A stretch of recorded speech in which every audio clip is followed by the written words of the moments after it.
Primera de Timoteo, capítulo 1, verso 12 al 17. Y en reverencia a la palabra de nuestro Dios, nos ponemos de pie y hacemos la lectura juntos. Dice así la palabra de nuestro Dios: Doy gracias al que me fortaleció, a Cristo Jesús nuestro Señor, porque me tuvo por fiel poniéndome en el ministerio.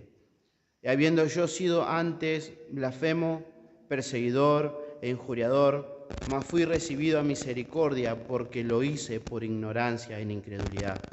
Pero la gracia de nuestro Señor fue más abundante con la fe y el amor que es en Cristo Jesús.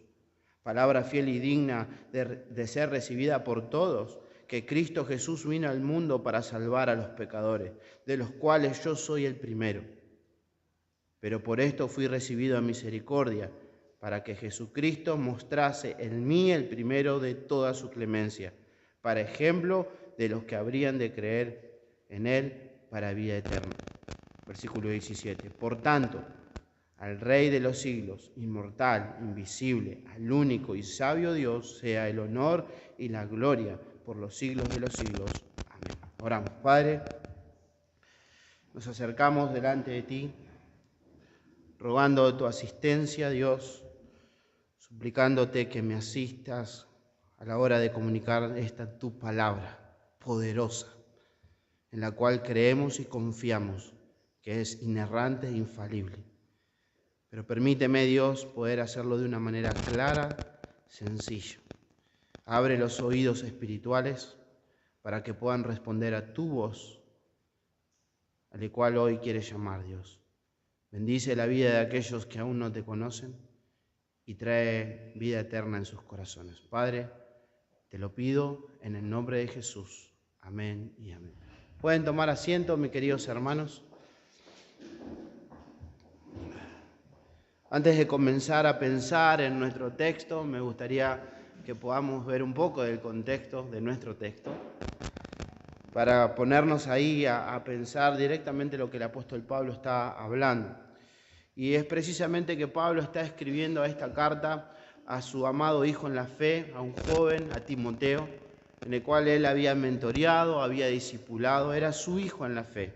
Y lo había dejado en una iglesia, en la iglesia de Éfeso, para que la cuidara. Y Pablo le dice precisamente que cuide la iglesia de los falsos maestros. Estos falsos maestros de la ley, precisamente le dice en su carta. Y el problema básico que había en esta iglesia era que estos falsos maestros de la ley habían usado la ley de Dios, el Antiguo Testamento, para hacer especulaciones, para traer división a la iglesia.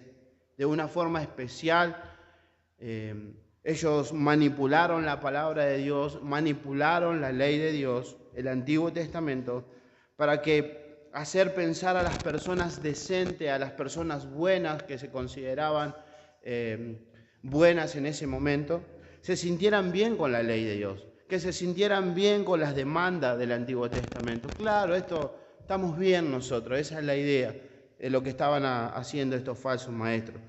Y el apóstol Pablo abiertamente en esta carta, ni bien comienza esta carta, les dice, en el capítulo 1, versículo 8 al 10 dice, el apóstol Pablo a Timoteo: pero sabemos que la ley es buena si uno la usa legítimamente. Versículo 9, conociendo esto, que la ley no fue dada para los justos, le dice Timoteo, aquellos que están torciendo la ley de Dios, el Antiguo Testamento. ¿Sabes qué? La ley no fue dada para los justos, no fue dada para la gente respetable, para que la gente se sienta cómoda con la ley. La ley tiene un propósito y es este. Mira para qué es la ley, dice Pablo, versículo 9 en adelante, dice, sino para los transgresores y desobedientes, para los impíos y pecadores, para los irreverentes y profanos, para los parricidas y matricidas, para los homicidas, para los fornicarios, para los sodomitas, para los secuestradores, para los mentirosos, para los perjuros y para cuanto se oponga a la sana doctrina. Para esto es la ley, Timoteo. Y la idea para vos, Timoteo, es: si vos vas a usar la ley de Dios, y si la usas, primeramente vos debes quedar acusado con esta ley. Para vos debería quedar clarísimo, Timoteo, que vos estás en el grupo de estas personas. Vos sos parte de esos transgresores. Este es básicamente el contexto muy resumido de esta carta y el problema del cual el apóstol Pablo está advirtiendo allí a Timoteo. Yo quiero traer a nuestras memorias, con un texto como este y con las misericordias del Señor, que hay gracia de parte de Dios disponible, hermano. Hay gracia para todos los que vienen a Cristo. Y no importa quién sos, no importa quién eras, no importa lo que hiciste, no importa. Un texto como este nos habla abiertamente que hay gracia disponible para todo tipo de pecador. Y allí me gustaría que podamos ir a nuestro versículo, Primera de Timoteo, capítulo 1, verso 12 al 17, y vamos a comenzar allí con nuestro versículo 12. Dice así la palabra de nuestro Dios. Doy gracias al que me fortaleció, a Cristo Jesús nuestro Señor, porque me tuvo por fiel, poniéndome en el ministerio, dice el apóstol Pablo. Un texto como este, pudiéramos pensar, después de que el apóstol Pablo advierta acerca de los falsos maestros y acerca de la ley, esa lista extensa de aquellos que él menciona, de los blasfemos, perseguidores, adúlteros, homosexuales, secuestradores, mentirosos. Después de esa gran lista de pecadores, quizás la idea de decir de Pablo acá, oh, gracias a Dios, porque me tuvo por fiel. Pudiera ser una interpretación de este pasaje. Podríamos anticiparnos a pensar, ustedes si recuerdan la oración del fariseo y el publicano, cómo él se acerca a esa actitud, y pudiéramos decir que podría ser una actitud como esta. Oh, gracias Señor, porque yo no soy como esta lista de pecadores. Pero no es así, de ninguna manera. Mire el versículo 13, nos responde abiertamente esta conjetura. Dice así el apóstol Pablo: habiendo yo sido antes blasfemo, perseguidor e injuriador. Mis queridos hermanos, el apóstol Pablo no está usando esta lista larga para decir, estos son las personas que necesitan de la gracia de Dios. Pero yo doy gracias a Dios porque Él me estuvo por fiel poniéndome en el ministerio. No es la idea. Él dice, no. Es que lo sorprendente fue que a mí me pusieron en el ministerio, esa es la idea. A mí me pusieron a servir. Precisamente lo increíble, lo maravilloso, lo asombroso de todo esto es que yo antes era del grupo de esas personas, perseguidor, injuriador, agresor, pero el Señor me tuvo por fiel y me puso en el ministerio. Es la obra de Dios en mi vida. Yo sé que cada uno de nosotros conocemos la vida del apóstol Pablo. Hemos atravesado el principio de año hasta hace poco estudiando el libro de los Hechos, versículo a versículo, y hemos visto mucho acerca de la vida del apóstol Pablo y de todos los que aparecen allí. Pero hoy quiero traer a memoria, en un sermón como este, la vida del apóstol Pablo. Que el Señor me ayude a poder ver algunas cosas allí en el libro de los Hechos, y me gustaría que podamos abrir nuestras Biblias en Hechos, que tengamos ahí, si tienen un señalador, después volvemos a nuestro texto. En el libro de los Hechos, en el capítulo 7, vamos a ver varios versículos, pero precisamente el versículo 54. Quiero que pensemos por algunos minutos en la vida del apóstol Pablo. Dice así. El contexto de este pasaje es de Esteban. Esteban estaba predicando, estaba proclamando a Cristo como el Mesías, y esta es la respuesta de aquellos que se encontraban en medio de ese sermón. Dice así, Hechos capítulo 7, versículo 54. Oyendo estas cosas, lo que Esteban estaba diciendo, se enfurecían en sus corazones y crujían los dientes contra él. Versículo 57. Entonces ellos, dando grandes voces, se taparon los oídos y arremetieron a una contra él, y echándole fuera de la ciudad, le apedrearon y los testigos pusieron sus ropas a los pies de un joven que se llamaba Saulo. La primera vez que se nombra a Saulo, que es el apóstol Pablo, luego, más adelante, en este contexto de martirio de Esteban. Lo interesante de este texto es, miren allí en el final, es que la ropa de Esteban está en la mismísima cara de Saulo, del perseguidor de la iglesia, del agresor. Y seguramente, no lo dice el texto, el apóstol Pablo, Saulo en esta oportunidad, diciendo, sí, se lo merece. Sí se lo merece porque él estaba predicando acerca de ese Mesías. Sí se lo merece, seguramente. Hechos, capítulo 8, versículo 1. Otro texto allí un poquito más adelante. Y Saulo, dice, consentía en su muerte.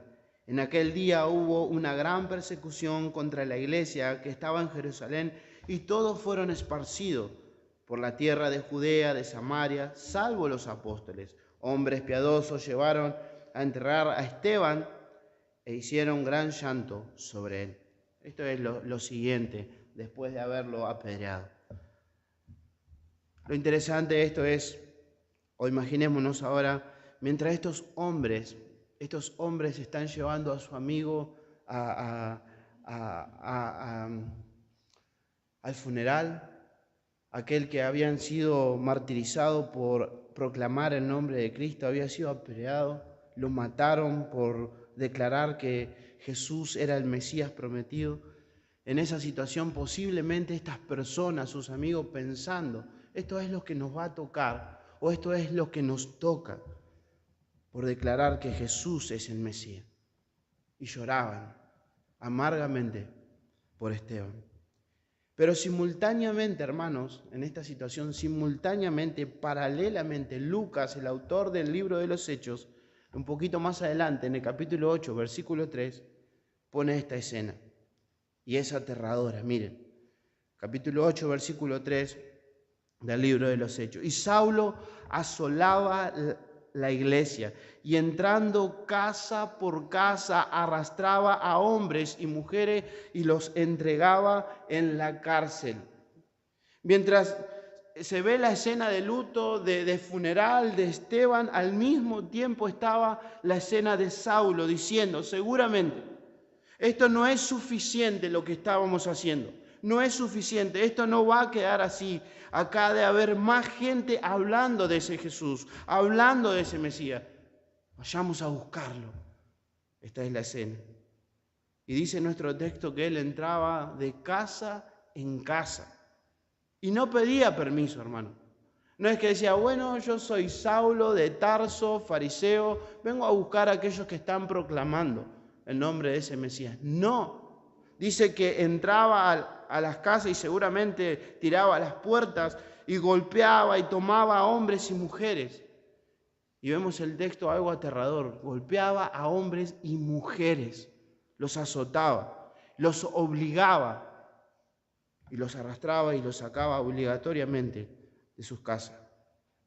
Algunos comentaristas dicen, no dice la Biblia, pero algunos sostienen que los cargaban en los carros y los llevaban directamente a la cárcel, solamente por proclamar que ese Jesús era el Jesús, el Mesías prometido del Antiguo Testamento. Y lo interesante de esto, mis hermanos, es que Dios nunca calla de la vida de este hombre. No es que Dios ocultó el pasado de este hombre. Dios nos está mostrando la vida de este hombre para ser un ejemplo, que hay gracia en la persona de Cristo. Este era Saulo de Tarso, que luego, más adelante, va a ser el apóstol Pablo. Pero más adelante, este Saulo tiene que dar testimonio. Cuando vemos el libro de los Hechos, él va a dar testimonio ante un rey. Ese rey era Agripa. Y en una de sus conversaciones dice, ante el rey, dice algunas cosas acerca de él y de su vida. En el libro de los Hechos, en el capítulo 26, versículo 9. Mire esa declaración que él hace. Y tampoco se calla, tampoco oculta su pasado, Saulo, el apóstol Pablo. Dice así, Yo ciertamente había creído mi deber hacer muchas cosas contra el nombre de Jesús de Nazaret. Note esto, hermano, él estaba convencido de que él debía hacer males a la iglesia del Señor. Esa era su motivación. Debía hacer males a la iglesia del Señor. ¿Por qué? Porque Jesús de Nazaret se estaba oponiendo a su religión, se estaba oponiendo a su costumbre. Y él entendía que esa era la voluntad de Dios, perseguir a los cristianos, arrastrar a los cristianos y llevarlos a cárcel, matar a los cristianos. Él entendía que eso era agradable delante de su Dios, convencido. Y miremos, hermano, cómo él describe su violencia ante el rey Agripa. Capítulo 8 del libro de los Hechos, versículo 10. Dice así: yo encerré en cárceles a muchos de los santos, habiendo recibido poderes de los principales sacerdotes, y cuando los mataron, yo di mi voto. Y esto también es aterrador de la vida del apóstol Pablo. No solamente fue Esteban, no solamente fue uno. Dice, cuando los mataron, yo di mi voto. Cada vez que se discutía el caso, cada vez que se llevaba a juicio el caso de un cristiano, donde yo estaba, yo decía, mátenlo, maten a esas personas. Pero bueno, alguien pudiera decir, bueno, él solamente daba su voto, él solamente daba su like, podríamos traducirlo hoy, ¿no? Para que eliminen a esas personas. Versículo 11, mira lo que dice. Y muchas veces castigándolos en toda la sinagoga, los forcé, dice Saulo, a blasfemar. Los forcé. Él no solamente daba su voto, sino que también él castigaba a los cristianos. Pablo era un torturador, hermanos, de los cristianos. Era un torturador. Pablo le decía, ¿vos creés en Jesús? Sí, yo creo en ese Mesías. Y lo linchaban. Incluso tirado en el piso, nuevamente, ¿vos creés en Jesús? ¿Creés en ese Mesías? Sí. Sigan, decía Pablo, sigan, hasta que digas que no, hasta que blasfeme el nombre de ese Mesías. Ese era Pablo, ese era Saulo. Sigue diciendo nuestro texto, y enfurecido sobremanera contra ellos los perseguí hasta en las ciudades extranjeras, dice. En otras palabras, yo no estaba conforme de azotarlos y perseguirlos y meterlos en cárcel en Jerusalén, sino que yo fui por otro lado a buscar, porque seguramente había en otros lugares confesando el nombre de este Mesías. Entonces salí, pedí permiso y fui a buscarlo. Y es allí a donde nosotros nos encontramos en el capítulo 9 del libro de los Hechos. Si me quiere acompañar, es allí a donde vamos y nos encontramos. Hechos 9, versículo 1 dice: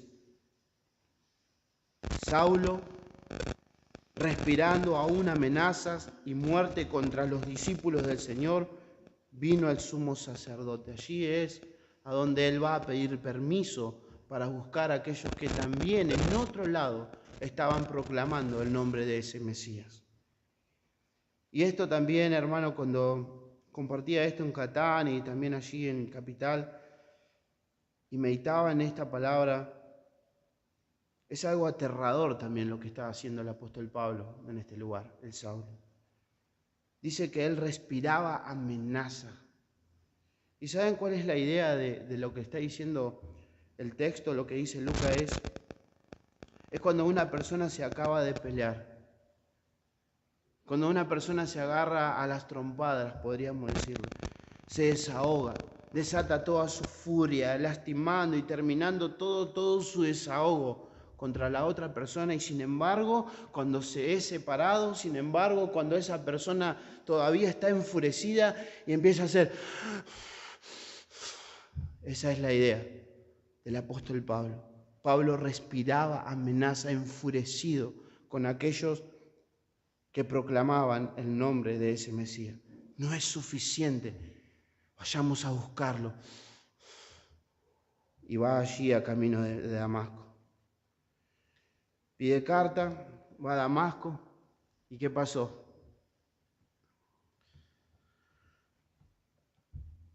Se encuentra con el Señor en medio del camino. Y mis hermanos, es en esto que está pensando en el apóstol Pablo cuando él dice, doy gracias a Cristo Jesús, porque yo antes era blasfemo y perseguidor de la iglesia, pero Él en su misericordia me tuvo por fiel, poniéndome en el ministerio.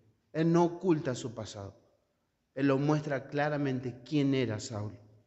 Y el Señor le dice, en el final de esto, cuando se encuentra, dice, ¿por qué das cosas contra el aguijón? ¿Por qué te haces daño a ti mismo? Le dice el Señor. A partir de ahí, en adelante, la vida del apóstol Pablo fue transformada, porque se encontró con la gracia en medio de ese camino. Hermanos, volvamos a pensar en esto y en el apóstol Pablo. Él era un agresor, un perseguidor, un torturador, un abusador. La pregunta que nos hacemos nosotros, ¿qué es lo que se merece este hombre? ¿Qué es lo que se merecía Saulo? No me lo diga, pero todos sabemos qué es lo que se merecía. Pero sabemos que sin embargo él recibió misericordia y perdón de parte de Dios. La gracia de Dios lo encontró a camino de Damasco. Observemos algo precioso allí también de lo que dice el apóstol Pablo. El apóstol Pablo está diciendo, yo fui de esa lista que he nombrado de pecadores para cual fue diseñada la ley. Fui yo soy uno de esos, pero sin embargo yo recibí misericordia. Pero lo hice, dice nuestro texto allí, en el versículo 13 de 1 de Timoteo, en el final dice, pero él dice que lo hizo por ignorancia y por incredulidad. Todo lo que él estaba haciendo, esa furia, ese enojo contra los cristianos, era por ignorancia y incredulidad. Y alguien puede decir que lo hizo por ignorancia, que lo hizo por incredulidad. Recuerda, hermano, lo que decía Hechos 26. Él estaba convencido que lo que estaba haciendo era bueno, que lo que estaba haciendo en contra de los cristianos, él entendía que era agradable a su Dios. Pero, hermano, esa ignorancia no lo excusaba delante de Dios, ni lo excusaba a nadie, la ignorancia. Él no estaba tratando de evadir responsabilidad cuando le escribe a Timoteo y le dice, bueno, lo hice por ignorancia e incredulidad. Pablo se mantuvo fiel a su costumbre, a lo que él había sido enseñado. En lugar de pararse y pensar acerca de este Mesías que se estaba proclamando y evaluar las características de este Mesías que apuntaba a Cristo y decir, bueno, ese es el Mesías. Pero sin embargo, él obvió eso, no lo quiso hacer. Pablo, sirviendo al Dios de sus tradiciones, se levantó contra el Dios de los profetas. Sirviendo al Dios de su mente, se levantó contra el Dios vivo y verdadero y se encontró en camino a Damasco. Mis queridos hermanos, esto es una reflexión para cada uno de nosotros. Y es muy peligroso cuando nos acomodamos y nos adaptamos a pensar acerca de un Dios que tenemos en nuestra mente y no el Dios de las Escrituras, al Dios de nuestra cultura y no al Dios de la palabra. Hacemos desviar nuestra vista y actuamos, quizás no como el apóstol Pablo, pero de manera similar nos desviamos, porque no es el Dios de la palabra. Y el problema de Pablo, si era ignorancia, lo que él necesitaba conocimiento, podríamos decir, ¿no es así? Si era ignorante. Que se le muestre un poco de iluminación acerca de Dios, que se le muestre un poco de palabra, educación, y listo, ya está. No, lo que él necesitaba era misericordia de parte de Dios. Lo que necesitaba era misericordia. ¿Saben por qué? Porque el problema del apóstol Pablo era su pecado. Era su rebelión contra Dios. Él necesitaba misericordia porque lo que merecía él era un juicio inminente para su vida. Él necesitaba de la gracia de Dios.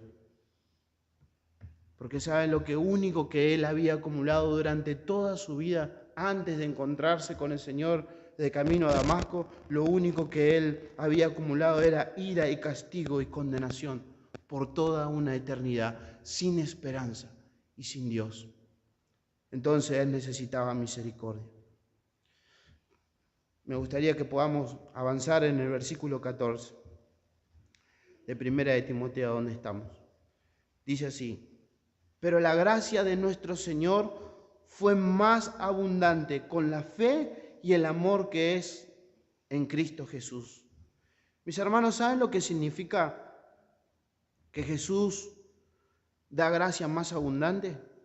Lo que el apóstol Pablo está contrarrestando acerca de su vida es que Jesús no da gracia suficiente. Jesús no da gracia el mínimo requerido que las personas necesitan. Jesús da gracia en abundancia. Esa es la idea. Alguien ha dicho que se encuentra más misericordia y más gracia en la persona de Cristo que pecado y maldad en la vida de los pecadores. Hay más gracia en Él. Y si nuestros pecados fueran puestos en balanza, si pudiéramos pensar de alguna manera que nuestros pecados se pudieran pesar y pesarían miles de kilos, millones de kilos, pero pensamos por el otro lado, sabemos que del otro lado encontramos a Cristo, que trae una camionada de amor, una camionada de misericordia, una camionada de gracia, toneladas de amor y misericordia. Y a eso es lo que el apóstol Pablo se está refiriendo. La gracia del Señor es abundante, no da el mínimo requerido, un poquito de gracia. Es abundante la misericordia y la gracia de Dios. Tengo dos textos para que podamos ir, y si es rápido, en Isaías 55 y Salmo 103. Isaías 55, versículo 6, dice así: buscad a Jehová mientras pueda ser hallado, llamadle en tanto que está cercano. Deje el impío su camino y el hombre inicuo su pensamiento, y vuélvase a Jehová, el cual tendrá misericordia, y al Dios nuestro, el cual será amplio en perdonar. Observe los márgenes de la misericordia de Dios. No son estrechos, son inmensos, hermanos. Salmo 103 dice: no ha hecho con nosotros conforme a nuestra iniquidad, ni se nos ha pagado conforme a nuestros pecados. Porque como la altura de los cielos sobre la tierra, engrandeció su misericordia sobre los que le temen, cuando está lejos el oriente del occidente, hizo alejar de nosotros nuestras rebeliones. Como el Padre se compadece de sus hijos, se compadece Jehová de los que le temen, porque Él conoce nuestra condición y se acuerda de que somos polvo. Si pudiéramos pensar en los márgenes de la misericordia del Señor, son estos. Desde la eternidad hasta la eternidad, Él es amplio en perdonar. Él es amplio en mostrar misericordia a los pecadores. Y Pablo quiere decirle a Timoteo: Timoteo, no dejes que estos hombres enseñen la mentira, que guardando la ley van a estar bien con Dios, porque la ley fue diseñada para mostrar el pecado del hombre. Y Timoteo, no hay problema que vos muestres el pecado de las personas, no hay problema de que puedas manifestar el pecado de las personas y que puedas conversar acerca de la maldad de las personas. ¿Por qué? Porque en Cristo hay gracia abundante, Timoteo. Claro, podemos hablar, podemos traer nuestros pecados, porque hay gracia abundante en la persona de Cristo.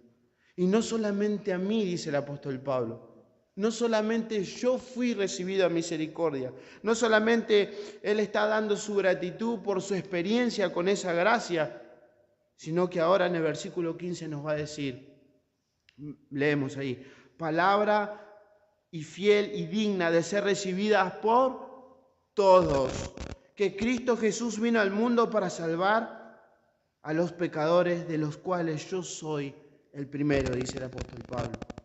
Que Cristo Jesús vino a salvar a los pecadores, no solamente a mí, sino a todo pecador. A todo pecador vino a salvar el Señor Jesucristo. Y permítame, hermano, expresarlo de esta manera: a lo que no vino Jesús a este mundo.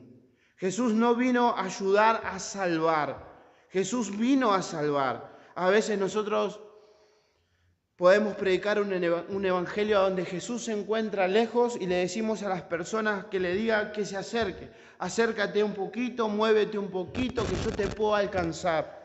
Jesús vino a salvarnos, dice Pablo. A veces podemos pintar a un Jesús que decimos, bueno, yo te busco, yo te rescato, te coloco en un lugar seguro, entonces vos ahora tenés que hacer algunas cosas para poder venir hacia mí.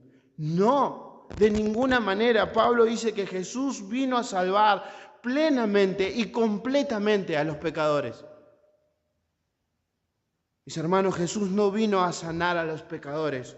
Jesús vino a salvarlo, dándoles vida eterna y vida en abundancia. Jesús no vino a mejorar a pecadores. Jesús vino a salvarlo y a librarlo del yugo y de la esclavitud del pecado. Jesús no vino a encaminar a los pecadores. Él vino a salvarlo, abriéndole un camino hacia el Padre. Jesús no vino a dar un buen ejemplo. Jesús vino a vivir la vida que teníamos que vivir y la muerte que deberíamos sufrir. Jesús no vino a evitarle el problema a los pecadores. Jesús vino a salvar, siendo Él el refugio para el peor problema de los pecadores, que es la justicia divina. A eso no vino Jesús, vino a salvar. Mis hermanos, no podemos asegurarte de este púlpito un bienestar en esta vida, una prosperidad eterna en esta vida, un buen pasar, o que goces de una buena salud, o que te encuentres lejos de los problemas, de los conflictos. No lo podemos, no tenemos ninguna base, ninguna autoridad para hacerlo, no existe. Pero sí lo que podemos asegurar es lo que dice la palabra de Dios, con toda autoridad que ella tiene, que cualquiera que venga a Cristo Jesús puede ser salvo. Sí, porque esa fue su misión. Y lo podemos decir con toda autoridad. Cristo puede salvarte. La pregunta para nosotros es, ¿vos te identificás dentro del grupo de los cuales Jesús vino a buscar? ¿Te identificás? Hoy domingo te identificás y decís, bueno, yo pertenezco a ese grupo. ¿Sabes qué? Quiero decirte que si vos no te identificás en el grupo de esa lista que el apóstol Pablo está mandando y que muestra a Timoteo, entonces Jesús no vino por vos. Estamos perdiendo el tiempo en este lugar. No vino por vos. Así que yo quiero que pensemos algo juntos. ¿Tiene algo que ver con nosotros ese pasaje hoy domingo? ¿Tiene algo que ver? Si vos no estás dispuesto a llamarte pecador, si vos no estás dispuesto a reconocer tu falta delante del Señor, Jesús no puede ser tu Salvador. No lo puede ser, porque vos no perteneces a ese grupo. ¿Sabes qué? Jesús vino a salvar a todo tipo de pecador. Quizás pudiéramos decir, pero vos no sabes lo que yo hice. Pero sí sé lo que el Señor hizo.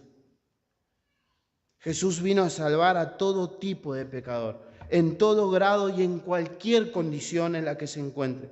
Jesús vino a salvar a pecadores ricos y a pecadores pobres, a los poderosos y también a los desamparados, a los niños y a los viejos, a los vulgares y a los educados, a los que hacen sus pecados en privado y a los que los hacen muy públicamente, a los religiosos y a los seculares, a los que se sientan en iglesia y a los que bailan en boliche, a los sobrios y a los adictos, a las vírgenes y a los fornicarios, a los heterosexuales y a los homosexuales, a los generosos y a los estafadores, a los pro vida y a los pro aborto. De todo tipo, de todo grado, en cualquier condición, el pecador necesita exactamente lo mismo, y es encontrarse con la salvación que se encuentra en la persona de Cristo Jesús.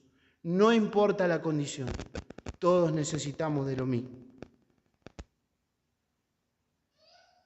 El apóstol Pablo dice, no solamente lo experimenté yo, sino que esa gracia está disponible para todos los pecadores que se identifican con esa lista.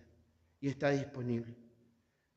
Y quiero que veamos la actitud del apóstol Pablo, hermano, ante la gracia de Dios, ante esa magnífica gracia que se encuentra él. habiendo sido un injuriador y perseguidor de la iglesia. ¿Cómo uno debería reaccionar cuando recibimos ese tipo de gracia? Versículo 15. Cristo Jesús vino al mundo para salvar a los pecadores, de los cuales yo soy el primero. Y Él no está diciendo que es el primero de la lista de aquellos que el Señor iba a salvar, el primer salvo. Él está diciendo, yo soy el primero de la lista de los pecadores, el que me encuentro en el primer lugar. Y la idea es, en este lugar, si nos juntamos todos juntos, todos los pecadores, dice, yo les llevaría una cabeza. Me verían de leguas, de lejos. Yo soy el primero de los pecadores, el gran pecador. Me verían claramente todos. Así que, hermano, lo que hace la gracia de Dios en nuestras vidas es nos baja, nos da un buen y apropiado sentido de humildad.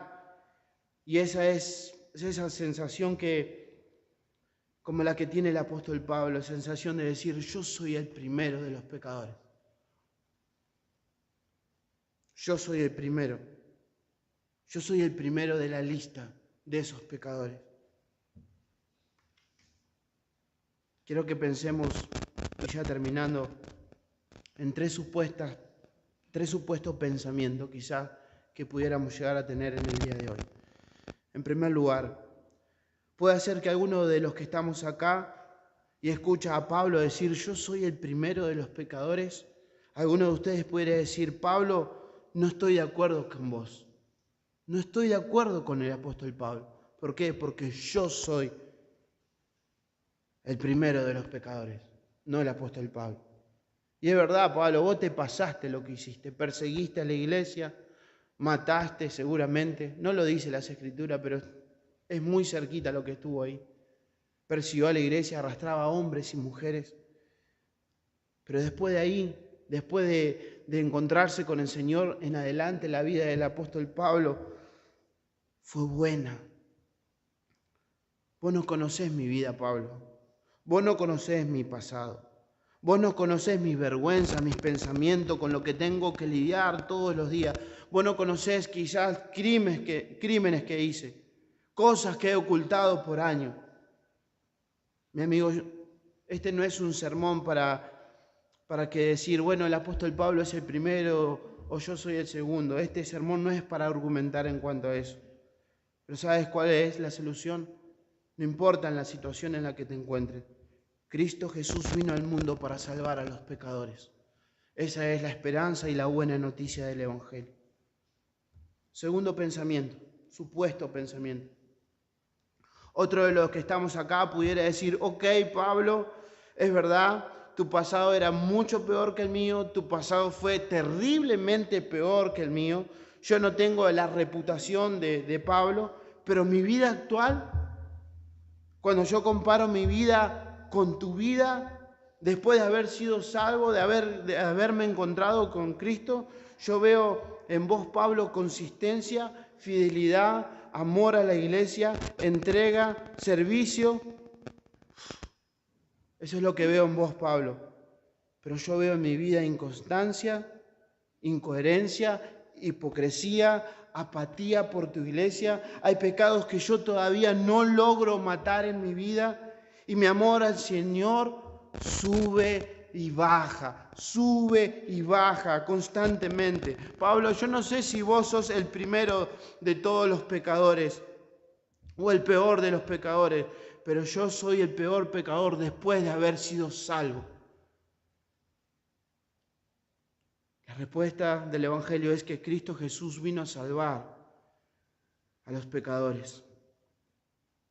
Tercer supuesto pensamiento. Hay otros en este lugar que pudiéramos decir, bueno, Pablo, vos tenés toda la razón. Vos sos el primero de los pecadores. Incluso, es más, yo ni aparezco en los 10 primeros, en el top 10, podríamos decir, ¿no? De la lista de pecadores. Pero mi amigo, este sermón no es para argumentar con vos de lo que vos pensás de vos mismo. Solo quiero que por la gracia de Dios podamos ser conscientes, que Dios nos haga consciente de nuestra falta delante de Dios. Supongamos que nos ponemos en fila en este lugar, ¿no? Supongamos que nos ponemos en filita, uno detrás del otro, y a mí me toca la primera posición y a vos te toca la última posición de todos los pecadores. Puede ser que vos no tengas tan claro el tamaño de tu pecado. Puede ser que vos no entiendas lo que merece tu pecado, lo que reacciona a tu pecado delante de un Dios santo. Pero ¿sabes qué? Si podemos estar de acuerdo con lo que dice el apóstol Pablo, de que eres un pecador, quizás el más pequeñito de los pecadores, yo te suplico que vayas a Cristo y que le pidas de todo corazón que Él pueda abrir tus ojos.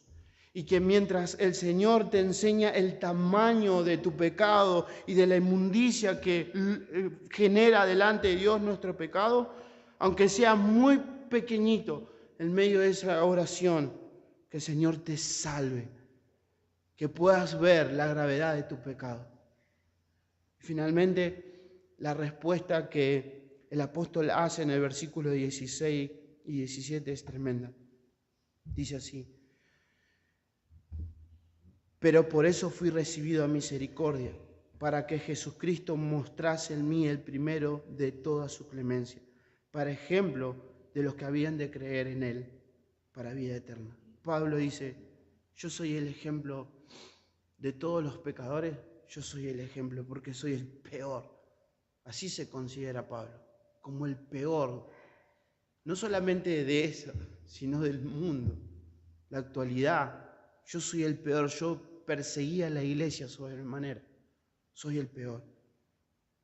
Pero hay esperanza, dice Pablo. Si piensas que tus faltas no pueden ser perdonadas, lo que hiciste, si piensas que hay pecados que quizás, ¿para qué venir a este lugar si con todo lo que yo hice? Mírame a mí, dice el apóstol Pablo, mírame a mí la misericordia de Dios y ve la gracia de Dios en mi vida. Y mira su respuesta en el versículo 17.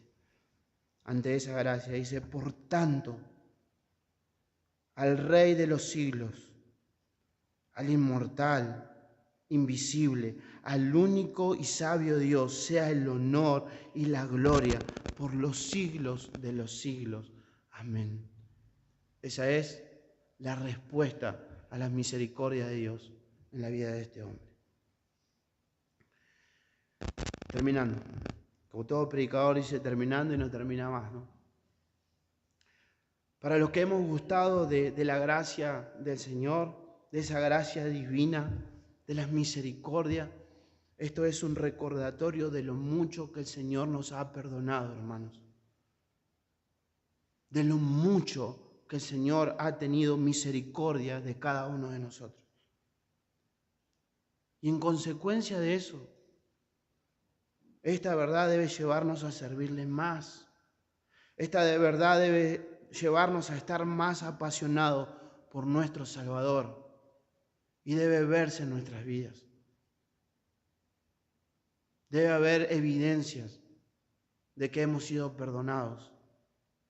Y amar al Señor apasionadamente. Y amar a su iglesia. Y para los que no han experimentado de esa gracia en su vida, en este momento estás diciendo: yo soy parte de esa lista. En verdad yo soy uno de esa lista.